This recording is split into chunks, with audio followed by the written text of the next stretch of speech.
محمد وسیم صاحب نے ایک سوال لکھا، پوچھتے ہیں مفتی صاحب، اگر عورت شوہر کی رضامندی کے بغیر میکے چلی جائے تو کیا اس کا نفقہ ساقط ہو جائے گا؟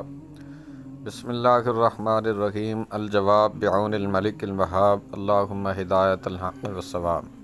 عورت ہفتے میں ایک بار اپنے والدین کے گھر شوہر کی اجازت کے بغیر بھی جا سکتی ہے، لہٰذا عورت اگر اس طور پر گئی ہے تو چونکہ وہ شریعت کی اجازت سے گئی ہے لہٰذا نفقے کی مستحقہ ہے۔ اس کے علاوہ اگر عورت ناحق اپنے شوہر کے یہاں سے چلی گئی تو نفقہ نہیں پائے گی۔ در مختار میں ہے 11 کے لیے کوئی نفقہ نہیں، اور ان میں سے ایک وہ ناحق شوہر کے گھر سے چلی گئی اور وہ نافرمان ہے، یعنی 11 افراد انہوں نے لکھے ہیں، ان میں سے ایک یہ ہے جس کے لیے کوئی نفقہ نہیں ہے، وہ ہے ناحق شوہر کے گھر سے چلی جانے والی عورت، اور وہ نافرمان شمار ہوتی ہے۔ در مختار ماشامی جلد 5 صفحہ نمبر 289۔ واللہ اعلم عز وجل ورسولہ عالم صلی اللہ علیہ وسلم۔